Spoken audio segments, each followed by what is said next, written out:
नीलातुङ्गस्तनगिरितटी सुप्तमुद्भोज्य कृष्णं पारार्धं संश्रुति शतशतमध्यापयन्ति श्रुचिष्टायां शनिगलितं या बलात्कृत्य भृङ्गे गोदा तस्यै नम इदमिदं भूय एवास्तु भूयः।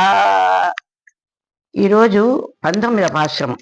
குத்து விளக்கெரியா கொட்டொக்கால் கட்டில் மேல் மெச்சென்ன பஞ்ச செய்தின் மேலேறி கொத்தலர் பூங்குலர் நப்பின்னை கொங்கை மேல் வயிற்றுக்கிழன் தமர் பாவாய் திறவாய் மைத்தரன் கண்ணினாய் நீ உணமனாரினை எத்தனை போரும் துயரவட்டாய்கான் எத்தனை ஏறும் திருவத்தகில்லாயால் తత్వం అందు తగవేలో ఎంబావాయ్. ఈ పాశురమందు నీలాకృష్ణుల్ని గోపికలు లేపుతున్నారు.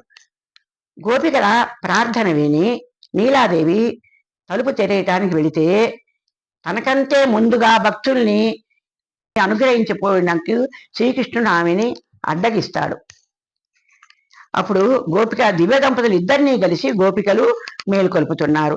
మంగళదీపముతో ప్రకాశించునట్టి శయ్యాగృహమున ఏనుగు దంతంచే చేయబడిన మంచము పైన పంచశయనమున నల్లదనము, మృదుత్వము, తెల్లదనము, పరిమళము, సౌందర్యముతో కూడా పానుపై పవళించి గుత్తులు గుత్తుల పూలతో అలంకృతములైన కేశపాశములు కలిగిన నీలాదేవి వక్షోజముల పైన పరుండిన శ్రీకృష్ణ భగవానుని విశాల వక్షస్థం గల శ్రీకృష్ణుడు నోరు తెరిచి మాతో ఒక మారి మాట్లాడుమా, కాటుక అందముగా అలంకరించబడిన దివ్యనేత్రములు గల ఓ నీలా, నీ వల్లపుడకు శ్రీకృష్ణుని ఒక్క నిమిషమును ఎడబాయికుండుట చాలా మంచిది కాదమ్మా, చాలా ఆశ్చర్యముగా ఉన్నది, నీ విభవమునికి ఇది తగదమ్మా అని గోపికలు వేడుకున్నారు.